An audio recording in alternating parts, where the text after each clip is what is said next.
26 তারিখ, 26 তারিখ, 26 তারিখ। কি আছে এই 26 তারিখে? লক্ষ লক্ষ মানুষ, কোটি কোটি মানুষের কোটিপতি হওয়ার দিন এই 26 তারিখ। কিছু কিছু ইয়ং ছেলেপেলে বলছে বছরে তো আগে একটা মাস ছিল ফেব্রুয়ারি, হাগ ডে, লাউড়া ডে, লসুন ডে, যেই সেই ডে,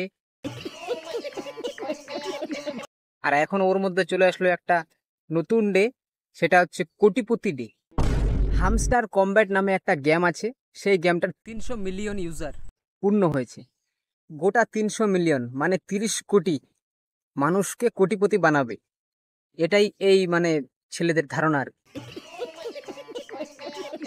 300 মিলিয়ন ইউজার সম্পূর্ণ হয়েছে, কিন্তু আজ পর্যন্ত কেউ বলতেই পারছে না আসলে গেমটা কি। এদের ধারণায় একটা বিড়াল আছে, বিড়ালটাকে ট্যাপ করলে নাকি ডলার জমছে, আর সেই ডলার ইন্ডিয়ার রুপিতে ভাঙায় কোটিপতি হবে, এটাই এদের ধারণা। আর এই টাকা দিয়ে কেউ আইফোন নেবে, কেউ বাড়ি করবে, কেউ আবার থার নেবে। তো কথা হচ্ছে, আমি তো এই গেমটা খেলছি না, তাহলে কি আমার স্বপ্ন এখানেই শেষ? কি না ভুল করলাম আমি এই গেমটা না খেলে, স্বপ্ন টপ্ন এখন সব শেষ।